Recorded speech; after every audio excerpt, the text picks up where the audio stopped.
कुछ दिन पहले 72 साल के अंकल मुझसे मिलने आए और कोई भी इंसान उनकी उम्र का जज नहीं कर पा रहा था। वो आसानी से सीढ़ियां चढ़ रहे थे, आसानी से चल रहे थे और बिना थके अपना काम कर पा रहे थे। और वो रोज सुबह 4 किलोमीटर पार्क में भी चलते थे। लेकिन आज एक 58 साल के व्यक्ति भी आए जो घुटनों में दर्द, पैरों की कमजोरी से इतने परेशान थे कि थोड़ी देर खड़े रहना भी मुश्किल हो रहा था। दोनों की उम्र में फर्क है, लेकिन सेहत में जमीन आसमान का फर्क था। आखिर ऐसा क्यों? क्या ये फर्क सिर्फ किस्मत का खेल है? बिल्कुल नहीं, इसका जवाब छिपा है हमारी रोज की आदतों में। आज की इस वीडियो में हम उसी राज के बारे में जानने वाले हैं। दोस्तों, सच्चाई ये है कि बढ़ती उम्र इंसान को कमजोर नहीं बनाती, बल्कि गलत आदतें शरीर को कमजोर बनाती हैं। और उन गलत आदतों में सबसे बड़ी गलती है सुबह के नाश्ते को हल्के में लेना। बहुत से लोग कहते हैं कि हम तो सिर्फ चाय पी लेते हैं, सुबह भूख ही नहीं लगती, नाश्ता छोड़ देंगे तो वजन कंट्रोल हो जाएगा, कम हो जाएगा। लेकिन क्या आप जानते हैं कि 60 की उम्र के बाद नाश्ता सिर्फ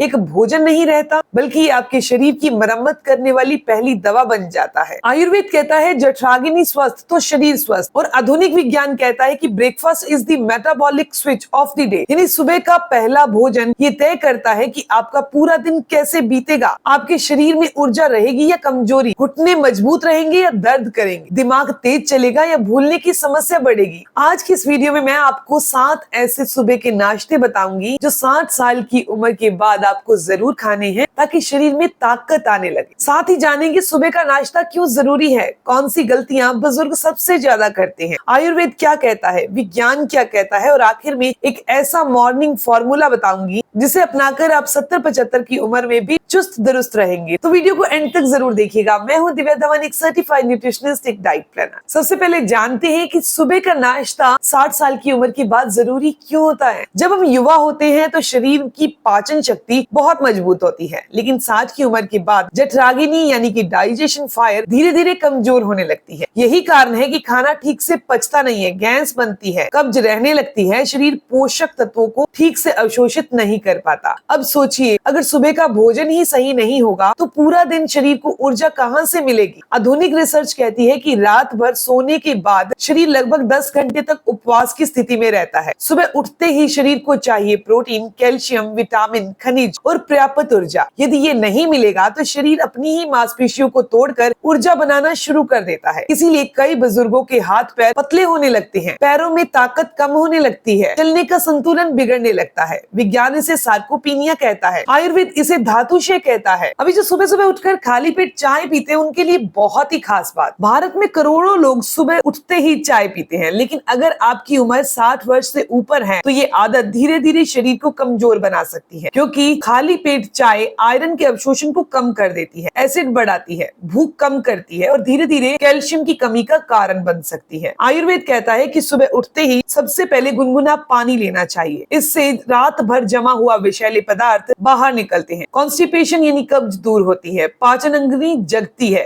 इसके बाद पौष्टिक नाश्ता लेना चाहिए। अगर मैं आपसे पूछूं कि ऐसा कौन सा अनाज है जिसमें दूध से भी ज्यादा कैल्शियम होता है, तो शायद बहुत कम लोग जवाब देंगे। वो है रागी। रागी को नाचनी भी कहा जाता है। ये बुजुर्गों के लिए प्रकृति का एक वरदान है। इसमें कैल्शियम, मैग्नीशियम, फास्फोरस, आयरन सब कुछ भरपूर मात्रा में होता है। आयुर्वेद में रागी को बल यानी ताकत बढ़ाने वाला माना जाता है। रागी का आप सुबह नाश्ते में दलिया खा सकते हैं, रागी का चिल्ला खा सकते हैं, या रागी की रोटी बनाकर भी खा सकते हैं। बात करते हैं दूसरे नाश्ते की। दूसरे नाश्ते में आप मूंग दाल का चिल्ला खा सकते हैं। मांसपेशियों की ताकत के लिए प्रोटीन जरूरी है, लेकिन उम्र बढ़ने के साथ भारी दालें पचाना मुश्किल हो जाता है। ऐसे में मूंग दाल सबसे बेहतरीन विकल्प है। ये हल्की है, पतली है और शरीर को अच्छी मात्रा में प्रोटीन देती है। मूंग दाल का आप चिल्ला खा सकते हैं, थोड़ा सा बीच में पालक या गाजर, ऊपर से थोड़ा सा देसी घी लगाकर इस तरीके से कॉम्बिनेशन बनाकर एक चिल्ला तैयार करिए और इसे नाश्ते में ऐड कीजिए। तीसरा नाश्ता है मखानी और बादाम। अगर रात में पैरों में ऐंठन आती है तो इसका कारण अक्सर मैग्नीशियम और पोटेशियम की कमी होता है। मखाना इन दोनों का अच्छा सोर्स है। बादाम, इसमें विटामिन ई और हेल्दी फैट होती है। रात भर भिगे हुए 5 बादाम और सुबह भुने हुए मखाने, ये संयोजन नसों और मांसपेशियों दोनों के लिए बहुत अच्छा है, तो आप इसे दूध के साथ मॉर्निंग ब्रेकफास्ट में ले सकते हैं। और बात करते हैं नेक्स्ट नाश्ते की, तो वो है तिल और गुड़। हमारे दादा दादी बिना किसी सप्लीमेंट के मजबूत कैसे थे? क्योंकि उनके भोजन में तिल और गुड़ होता था। तिल कैल्शियम का खजाना है, गुड़ आयरन का अच्छा सोर्स है। ये दोनों मिलकर खून बढ़ाने में मदद करते हैं, हड्डियों को मजबूती देते हैं, शरीर को ऊर्जा देते हैं। बात करते हैं पांचवें नाश्ते की, और वो है मौसमी फल। आप नाश्ते के अंदर पपीता, अमरूद, सेब, अनार, मौसमी फल शरीर में विटामिन, फाइबर और एंटीऑक्सीडेंट से भरपूर होते हैं, जो बॉडी को ये सब चीजें प्रोवाइड करवाते हैं। आप नाश्ते में फल खा सकते हैं, फाइबर से भरपूर होते हैं, ताकि कब्ज की समस्या दूर हो जाती है और रोग प्रतिरोधक क्षमता बढ़ती है। दोस्तों याद रखिए, उम्र बढ़ाना हमारे हाथ में नहीं है, लेकिन उम्र के साथ स्वस्थ रहना काफी हद तक हमारे हाथ में है। कई लोग 70 साल की उम्र में भी बिना सहारे के चलते हैं, और कई लोग 55 की उम्र में भी घुटनों में दर्द महसूस करते हैं। फर्क अक्सर दवाइयों में नहीं, बल्कि रोज की छोटी छोटी आदतों में है। सुबह का सही नाश्ता, थोड़ी धूप, हल्की एक्सरसाइज, पर्याप्त मात्रा में पानी और सकारात्मक सोच, ये पांचों चीजें आपके शरीर का पिलर है, स्तंभ है, जो आपको लंबे समय तक सक्रिय और आत्मनिर्भर बनाती है। अगर आप चाहते हैं कि 70-80 की उम्र में आप हमेशा स्वस्थ रहें, तो नाश्ते को अपनी डाइट में ऐड जरूर कीजिए, और हेल्दी नाश्ता ही ऐड कीजिए। अगर आपको आज की ये जानकारी अच्छी लगी तो वीडियो को लाइक जरूर करिएगा, और अपने दादा दादी के साथ, अपने माता पिता के साथ इसे जरूर शेयर करिएगा। ऐसी ही जानकारी आपको मिलती रहे, चैनल को सब्सक्राइब कर लीजिए, बेल आइकन पर प्रेस करिएगा। मिलते हैं दोस्तों नेक्स्ट वीडियो में, तब तक के लिए गुड बाय।